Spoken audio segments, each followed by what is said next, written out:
It was the summer of 1944. The war in Europe was still raging, but thousands of miles away in the heart of Texas, something extraordinary was unfolding. In a small, dusty town, surrounded by open fields and wild horses, buses rolled in carrying an unusual sight for the American locals. German women prisoners of war. They were young nurses, communication clerks, and civilian auxiliaries captured by Allied forces during the collapse of the German front in Italy and France. Most of them had never seen America before, and now they were being driven through a land that looked nothing like the ruins of Europe, a land of freedom, sunlight, and open skies. The locals watched with quiet curiosity. These weren't the fierce Nazi soldiers they'd imagined. These were women tired, hungry, and frightened. Many wore makeshift uniforms, their eyes sunken with the exhaustion of war. But what awaited them in Texas wasn't punishment. It was something they could never have imagined. The buses stopped at a sprawling ranch outside of Abilene, converted into a POW camp under the Geneva Convention rules. But unlike the barbed wire and watchtowers of Europe, here the fences were low, and the guards' American cowboys in broad hats greeted them not with rifles raised, but with nods and calm smiles. For the first time in months, these women felt safe. The Texas sun was harsh, but the air was free. The smell of horses, leather, and wheat replaced the stench of gunpowder, and as one of the women later wrote in her diary, it felt like waking up from a nightmare into a dream we didn't deserve. Over the next few days, the camp commandant, Major Robert Jenkins, explained their duties. They would help with light farm work, sewing uniforms, harvesting crops, and tending to livestock. The camp followed international law strictly.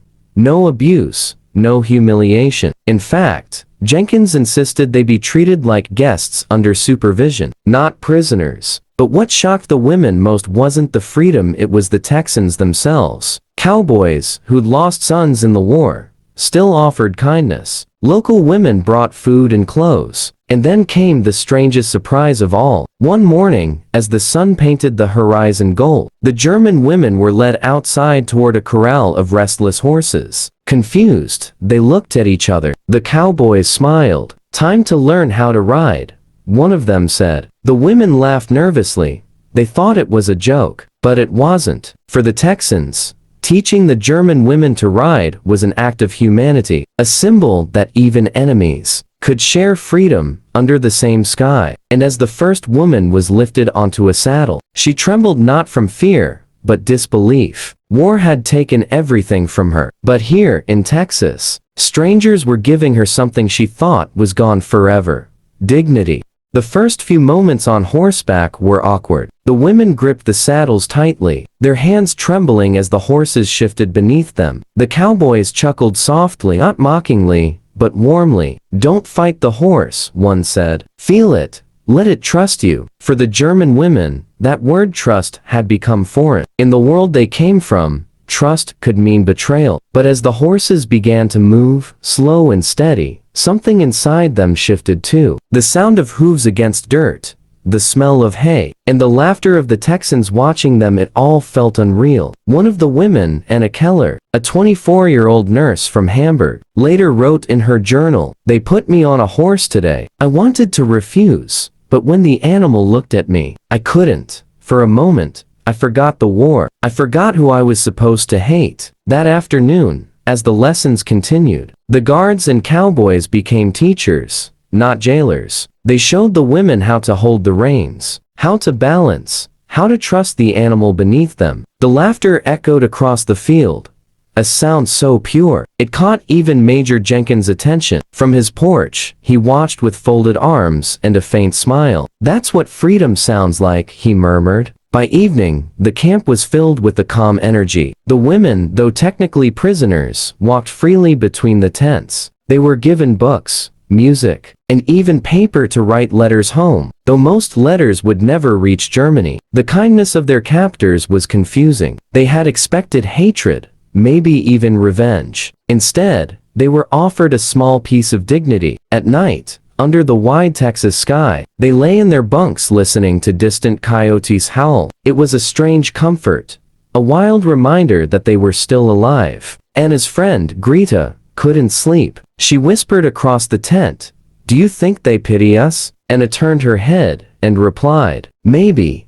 Or maybe they just see us as women, not enemies." The next morning, breakfast was served outdoors. The women sat at wooden tables, eating bread and beans while the cowboys prepared the horses again. Some of the locals began visiting the camp out of curiosity. Families, ranchers, even schoolchildren came to see the lady prisoners from Germany. But instead of mockery, what they saw was humanity. The German women weren't monsters. They were young, scared, and far from home. And in that shared recognition, something changed on both sides of the fence. The war had divided nations, but in this tiny corner of Texas, it couldn't divide compassion. That evening, when the sun dipped low, Anna mounted her horse again. This time, she didn't tremble. She rode forward confidently, her hair catching the wind. The cowboys clapped. Major Jenkins watched again from the porch and smiled. No one said it out loud, but they all felt it. Something about this ranch was healing them,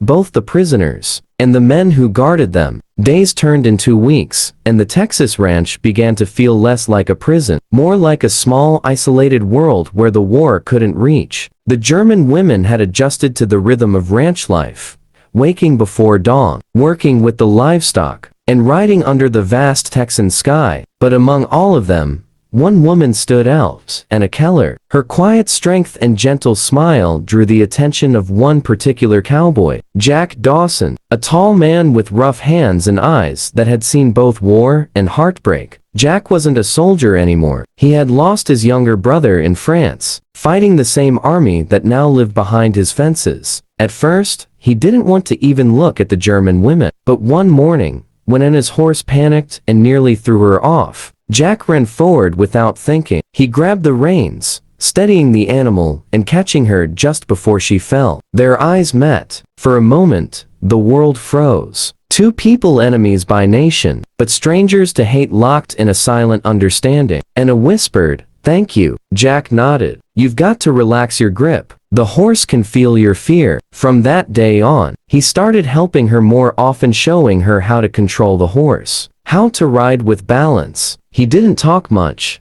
but when he did, his words were kind, steady, and honest. At night, Anna would write about it in her diary. "He doesn't look at me like a prisoner. He looks at me like someone still human." I don't know what to do with that. Some of the other women noticed. Greta teased her, "You've found yourself a Texas hero." Anna smiled faintly. "He's just a man who remembers kindness." But even small acts of kindness can be dangerous during war. When Major Jenkins saw how comfortable the two had become, he quietly warned Jack, "Be careful, son. The world out there wouldn't understand." Jack simply replied, "Maybe that's the problem with the world." That evening, as the sun set in red and gold, Anna and the others rode together, laughter echoing across the open plains. It was a strange, beautiful sound in a time of darkness. A reminder that even when nations collide, the heart can still find peace in unexpected places. Later that night, as the wind blew across the camp, Anna looked up at the stars.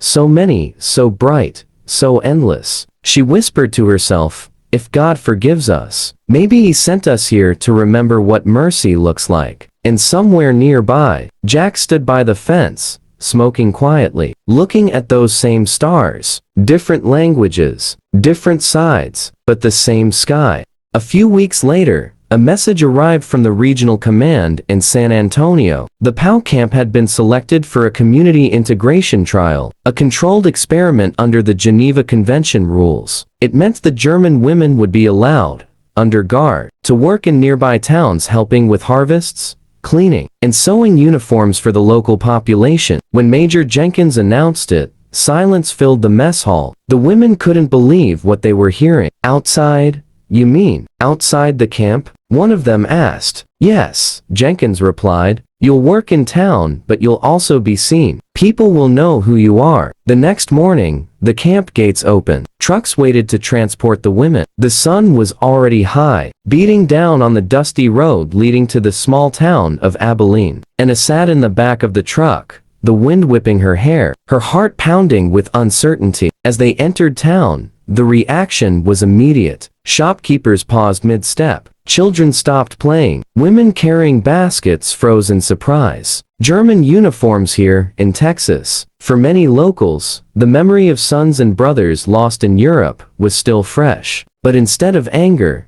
there was something else. Confusion. The sight of these women, pale and weary, didn't match the enemy the newspapers had shown. When the women began their work, the tension slowly started to melt. At the local bakery, Anna helped an old lady knead dough. The woman hesitated at first, then handed her the rolling pin. "You ever made bread before?" Anna smiled shyly. "Not like this." By the end of the day, they were laughing softly together. Across town, other women helped in tailor shops and laundries. Cowboys brought fresh milk from the ranch, offering it to the POWs. It was a scene no one would have imagined months earlier. Enemies working side by side, bound by the same human need to survive. A local newspaper even reported it. The German girls of Abilene, enemies who sew, smile, and ride horses. That evening, when the women returned to camp, something in them had changed. They weren't just prisoners anymore, they had faces, names, and stories shared with strangers. Greta whispered as they walked back to their tents. "Do you think they forgive us?" Anna paused, watching the Texas sunset burn red over the horizon. "I don't know," she said, "but maybe they've stopped hating us." Later that night, the camp felt lighter. The guards shared coffee with the women. Music played softly on a portable radio. Country tunes mixing with quiet German humming. Major Jenkins stood outside his office, watching the flickering campfires. He knew this experiment was risky, but what he saw tonight gave him hope that even in wartime, compassion could win small battles. No army ever could. And as the night deepened, the same question lingered in everyone's mind. If enemies could work together here in Texas, then why not in the world beyond these fences? By late autumn of 1944, whispers about the German women's camp had spread far beyond Abilene. Reports reached military headquarters in Washington, stories of prisoners treated with dignity, of cowboys teaching their captives to ride horses, of laughter echoing where discipline was supposed to reign. The War Department didn't like that kind of attention, so they sent inspectors. One chilly morning, a convoy of military jeeps rumbled through the front gate. Officers in crisp uniforms stepped out, faces stern, notebooks ready. Major Robert Jenkins saluted them calmly. "Gentlemen," he said, "welcome to Camp Rattlesnake Ridge." The inspectors wasted no time. They walked through the barracks, the mess hall, the horse pens. They observed everything. The women smiling, talking freely, working with the cowboys. One officer frowned. "This doesn't look like a POW camp. It looks like a ranch with guests." Jenkins didn't flinch. "They are prisoners, sir, but they're also human beings. They follow every rule. They work hard. And they've caused no trouble. Respect earns order." The officer scribbled in his notebook, but said nothing. Meanwhile, Anna and the others noticed the visitors. The atmosphere turned tense. For the first time in months, they felt fear again, the kind they'd almost forgotten. As the inspection continued, Anna and Greta were called forward for questioning. The officers asked about their treatment, their work, their guards. Anna spoke softly, choosing her words carefully. "We are prisoners, yes, but we are treated with decency. We work, we learn, and we remember that we are still people." The officer raised an eyebrow. "You think of yourself as a guest, Miss Keller?" Anna met his gaze. "No, sir. I think of myself as lucky." Her honesty silenced the tent for a moment. Later that afternoon, the inspectors gathered near the corral, where several women were practicing horseback riding. The wind carried laughter and the rhythmic sound of hooves. One officer muttered, "Good Lord, Germans riding horses in Texas. What's next?" Major Jenkins smiled faintly. "Peace. Maybe." That evening, after the inspection ended, Jenkins received the report in private. The officers couldn't find any violation of the Geneva Convention. In fact, the camp exceeded expectations in hygiene, discipline, and morale. Still, one line stood out. Commandant Jenkins has created an environment too humane for wartime standards. Recommend closer monitoring. Jenkins folded the paper quietly, looked out toward the horizon, and whispered to himself, "If kindness is a problem, maybe we're fighting the wrong battles." That night, the German women gathered near the fence, watching the stars again. Anna spotted Jack leaning against a post, hat tilted, cigarette glowing faintly in the dark. She smiled and said softly, "They came to see if we were prisoners." Jack replied, "And what did they find?" Anna looked up at the night sky. "They found people." The sound of distant coyotes echoed again. Haunting, beautiful, free. In that moment, Texas felt like another world. One untouched by propaganda or hate. A world where enemies became neighbors, and fences were only lines in the dust. Winter came quietly to Texas that year. The dry wind turned cold, and the open fields that once shimmered with gold now lay still under gray skies. The camp slowed down, horses moved sluggishly, and the women bundled in donated coats stitched from leftover fabric. Even in the chill, life continued. The POWs worked, sang, and kept the fires burning. The Cowboys joked that the German girls could handle Texas winters better than most locals. But beneath the laughter, something unspoken lingered. The war was reaching its darkest point in Europe. Rumors spread across the Atlantic. Allied troops were closing in on Berlin. German cities were burning, and families were being displaced by bombings. Anna Keller hadn't heard from her family in almost a year. Each day, she'd wait by the camp's small mail desk, though no letters ever came. Jack noticed the way her eyes drifted toward the gate each morning. The small, fragile hope she refused to let die. One evening, as the wind howled through the open plains, Major Jenkins gathered everyone in the mess hall. His face was solemn. "Ladies," he said gently, "news has come from Europe. Dresden has been destroyed." The room fell silent. For several of the women, the name meant home, and his hands froze around her cup. She whispered, "Dresden?" Her voice broke. Greta reached out, squeezing her arm, both knowing what that meant. The next morning, the camp was quieter than usual. The women worked without laughter, their eyes hollow, their hearts somewhere thousands of miles away. Jack found Anna sitting by the horse corral, staring at the horizon. He didn't speak for a long time, just stood there, hat in hand, the cold wind pushing his breath into mist. Finally, he said softly, "I'm sorry." Anna looked at him. "Why are you sorry?" "It wasn't you." Jack hesitated. "It was us. My people.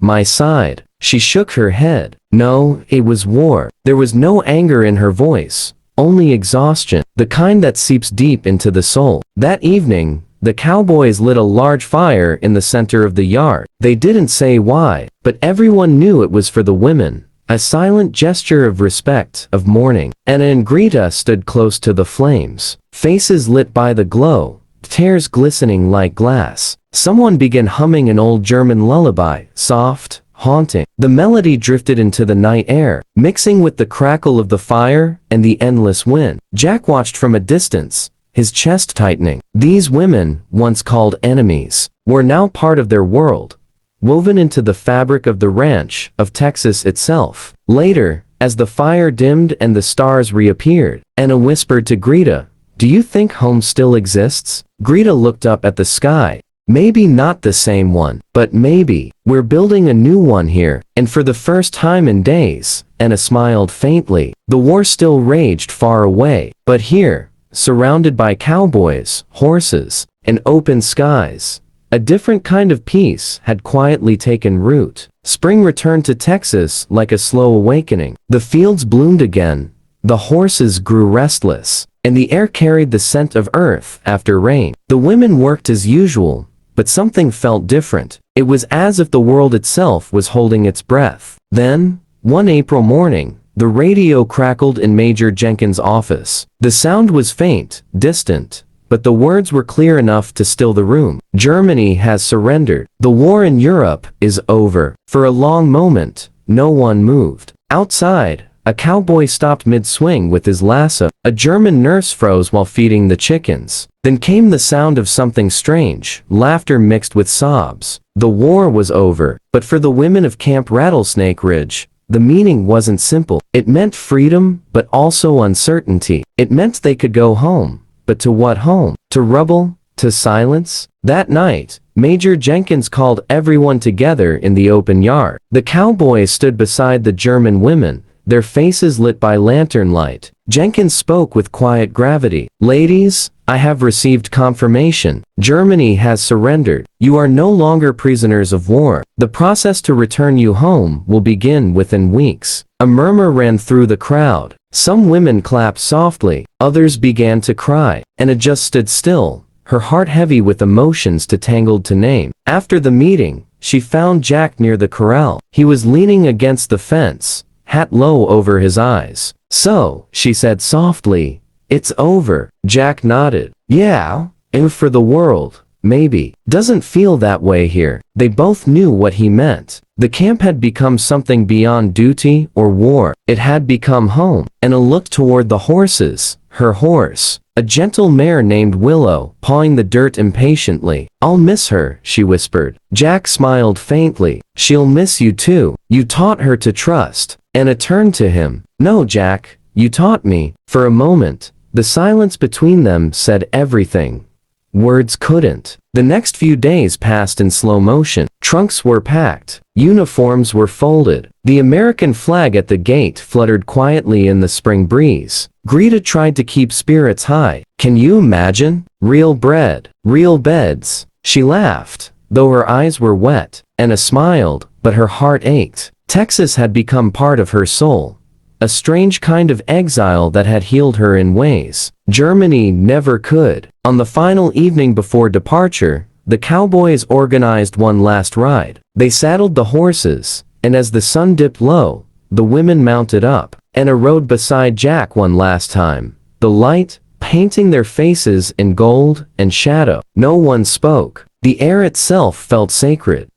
As they reached the ridge overlooking the open plains, Anna looked out and said softly, "It's beautiful. I wish I could take this sky with me." Jack replied, "Maybe you already have." When the ride ended, she dismounted slowly, running her hand along Willow's mane. Then she turned to Jack and whispered, "Goodbye, cowboy." He tipped his hat, voice low. "Safe journey, Miss Keller." And just like that, the war truly ended. Not with surrender, but with understanding. Not in Europe, but in a small ranch in Texas, where enemies became human again. The day of departure arrived like a quiet storm, expected, but still unbearable. The camp that once echoed with laughter and work now stood still. Horses neighed softly in the distance, sensing that something was ending. The women packed what little they owned.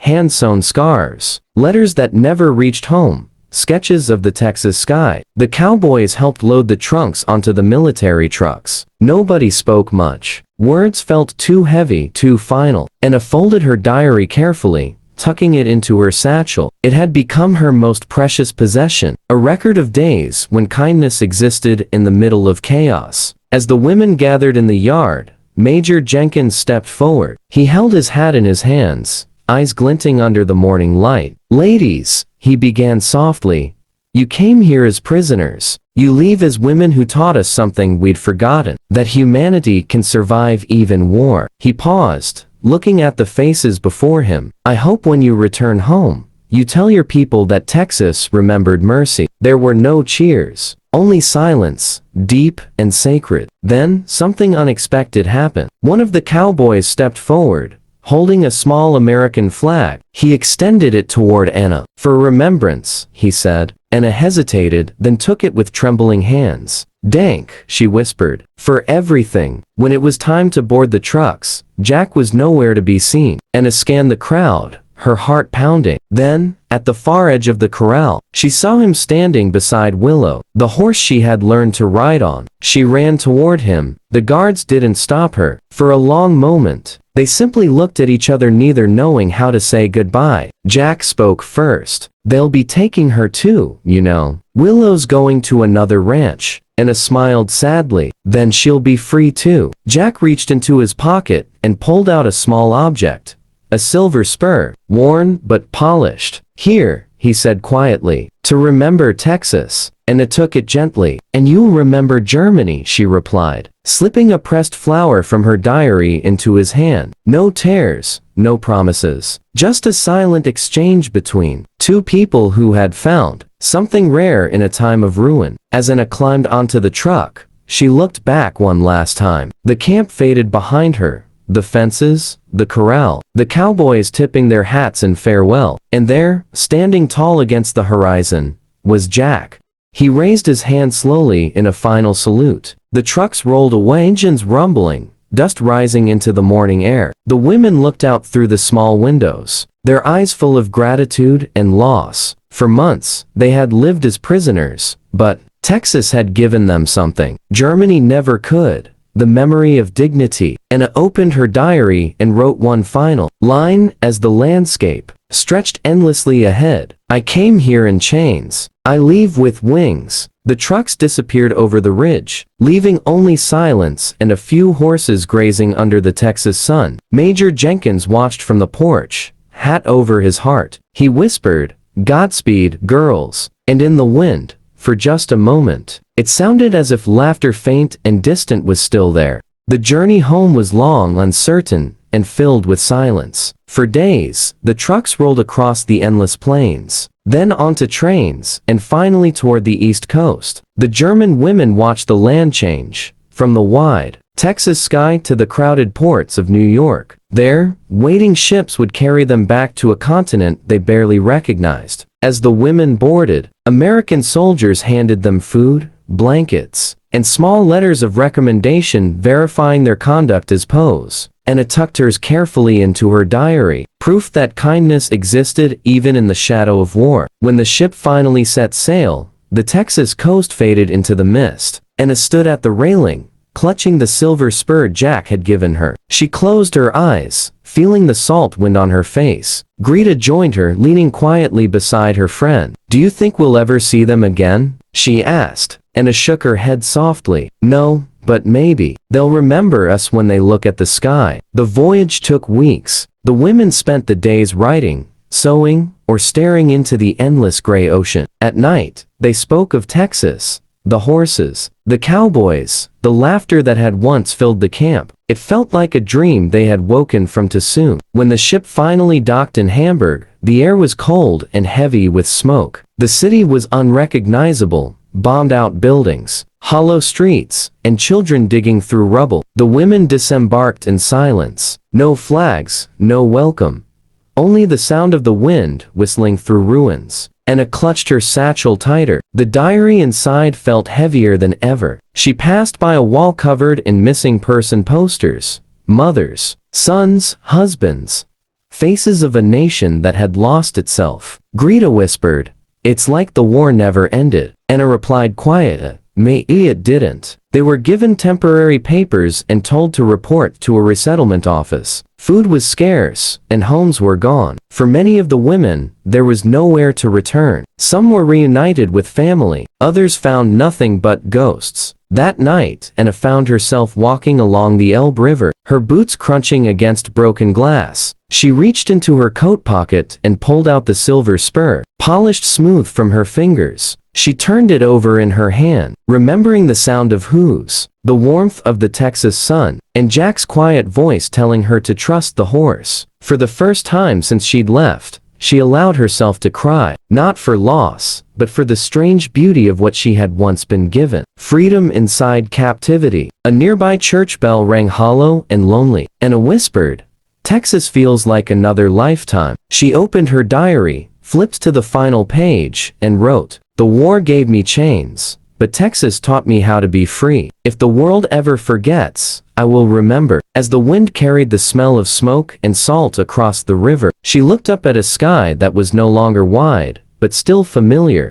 The same stars, the same sky, and somewhere far away, maybe a cowboy in Texas was looking at them too. The months after returning to Germany felt like walking through a dream made of ash. Every street carried memories of what used to be.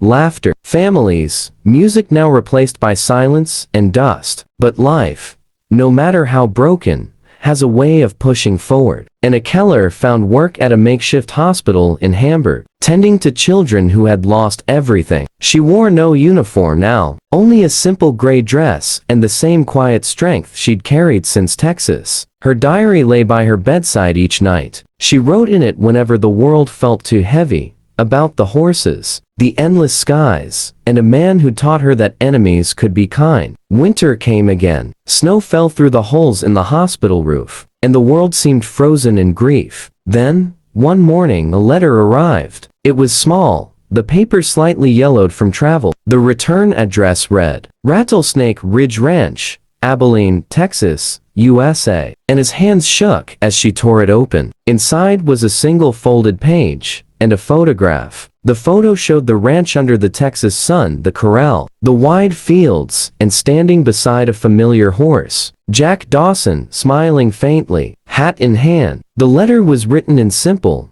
careful English. Miss Keller, I hope this letter finds you safe. The camp's long gone now. The horses are still here. Willow's with me. She's fine. Texas misses its German riders. Sometimes, the boys still talk about you all. How strange it was to laugh with the enemy, and how good it felt. I kept that flower you gave me. It's pressed in my Bible. I reckon you taught us something, that fences don't have to last forever. If you ever see a wide sky again, I hope it reminds you of home, whichever one you choose. Jack. Anna read it twice, then 3 times, her eyes filling with tears. She pressed the photograph to her chest, feeling something she hadn't felt since leaving Texas warmth. That evening, she went to the children's ward and told them a story about horses, cowboys, and a land far away where kindness could grow even in the middle of war. The children listened, wide-eyed. One little girl asked, "Is it real?" Anna smiled softly. Yes, it was real. Later, alone in her small room, she placed the photo beside the silver spur on her table. The Texas sun in the image seemed to shine even in that dim German light. She opened her diary to the last page and added one final line. Today, the world feels wide again. Outside, snow continued to fall over the ruins of Hamburg, soft, endless, cleansing. And though the Atlantic Ocean lay between them, 2 people, a nurse in Germany and a cowboy in Texas, looked at the same night sky, both thinking of the same days that had changed them forever. 15 years passed. The world had changed, rebuilt, healed in parts, and forgotten in others. But for Anna Keller, one memory never faded, the Texas sky. In the summer of 1960, she finally returned. Her ship docked in Galveston, and as she stepped onto American soil again, the warm southern wind felt like an old friend. She had written to Jack Dawson before coming, though she never knew if the letter had reached him. Her heart beat faster as she boarded a bus westward, the scenery slowly transforming, endless plains, rolling fields, and finally, the wide open land she remembered. By evening, the bus stopped at a small station marked Abilene, Texas, the same name from that old letter. Anna stepped off, clutching her satchel, the silver spur still inside after all these years. She followed the dirt road leading out of town. Every mile looked familiar, the smell of dry grass, the faraway sound of horses, and the hum of cicadas in the evening heat. And then she saw it. The wooden sign read,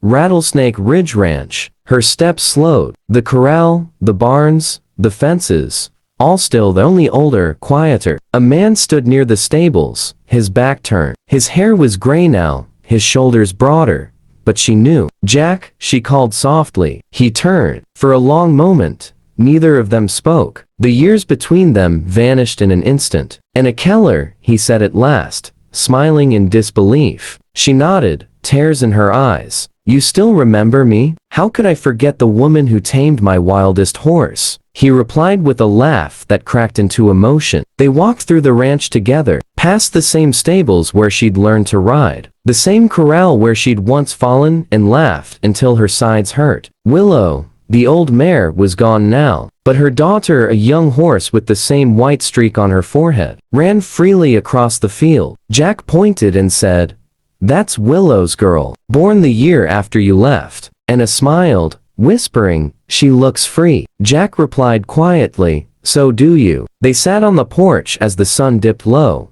painting the sky in gold and shadow. Anna reached into her bag and took out the silver spur. "I kept it," she said, "all these years." Jack looked at it, then at her. "Guess some things aren't meant to rust." For a while, they sat in silence, the same kind of silence they had known long ago. No fences, no guards, no uniforms. Just two souls who had found peace in the most unlikely of places. When night fell, the stars came out bright, endless, familiar. Anna whispered, "It's the same sky." Jack smiled, his voice soft. "It always was." And in that moment, 15 years after the war, after loss, after distance, they finally felt at home. The camera would fade out their two figures on a quiet porch in Texas, sharing stories of the past, while horses ran freely in the distance. Enemies once, friends forever, bound not by war, but by forgiveness. The night in Texas was still and endless. Crickets sang in the grass, the wind carried the faint smell of hay, and the stars burned brighter than Anna remembered. She sat on the same porch where she had once been told she was a prisoner. Now, she sat there as a guest, as a friend, as someone finally free. Jack had gone inside for the night. The ranch was quiet, only the distant rustle of horses moving in the corral. Anna opened her old satchel, worn from years of travel. Inside were two things, her diary and the silver spur. She placed the spur on the railing, letting the moonlight touch it. The metal shimmered faintly, a piece of the past that refused to fade. She opened her diary to the last page. The paper was fragile, the ink faded, but her words still lived. She wrote slowly, carefully, the same way she had written during the war. "This land once held me captive, but it taught me what freedom means. I came here in fear and left with strength. I learned that kindness can grow anywhere, even between enemies, even behind barbed wire. The war ended long ago, but the peace I found here never left me." Her pen stopped. She looked out over the fields. The sky stretched wider than ever,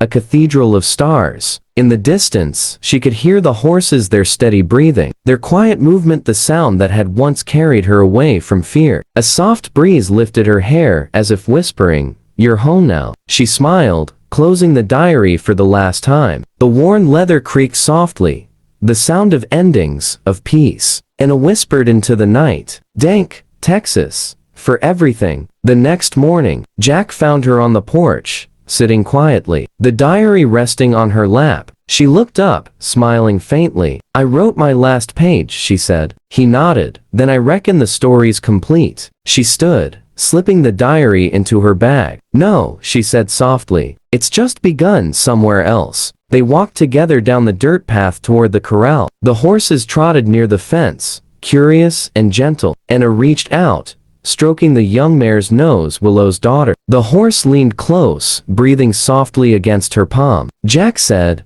"She likes you." Anna smiled. They always did. She turned to look at the land one last time. The wide sky, the endless grass, the place that had changed her forever. In that moment, the past didn't feel like a wound anymore. It felt like a story, one written in dust, sunlight, and forgiveness. As she climbed into the truck that would take her back to town, Jack tipped his hat, just as he had all those years ago. "Safe travels, Miss Keller." "Goodbye, Jack," she replied. "And thank you for teaching me how to ride." The truck rolled down the dirt road, sunlight spilling over the horizon. In the side mirror, Anna caught one last glimpse of the ranch, small now, but eternal in her heart. She whispered to herself, "No fences, no borders, only sky."